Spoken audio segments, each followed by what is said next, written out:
صاحب meeshan waxay fadhiisay waxa la doonay mar walbana waxaan ku fikiraa sideen lacag ku helnaa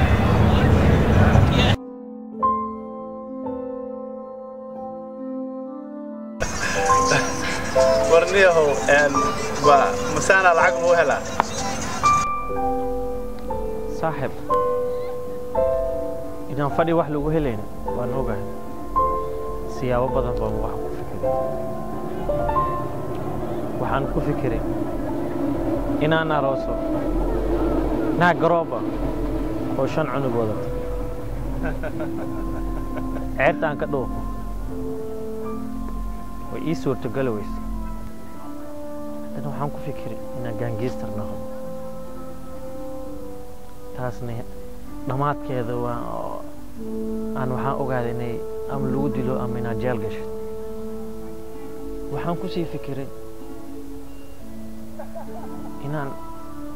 malaay gaado siyaaban badan aan ku fikiray hatta waxaan ku fikiray inaan Soomaali tago oo baarlamaanka aan galo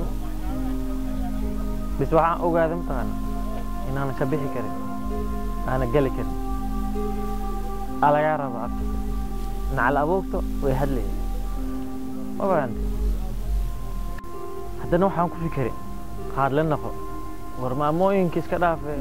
ku yareeyay tad soo baxayna gadoy taxi la naqo baa mas'aah North America oo dhan oday adii hadda maamooyinka soo gal raba kaarar waa xashiish gadan istaay war chilchiyaasha gadoy waxaan ku sii fikiray xawaalo furo magacaan ku furta hatta waa ka sawaysan wixii oo dhan isku dursadeen Soomaalida baad la furo hatta isdhahay ma fahanti xalli meel walba aad tagtay luuq istaagish hawar Soomaaliya taagan meesha iyadoo baakool wada taata taladeeda adan ku faat saaxiibo ii sheeg maxaan sameeyaa inteena afka bilaawa saaxiibo ii sheeg sideen lacag aan ku heli karaa aan ku sameyn karaa horana waxa ku dhihi lahaa niyahow xasku waalna raagala noqo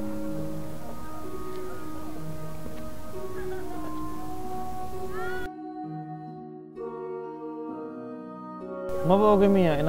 inaan traaglo aan ku fikir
rabtaayo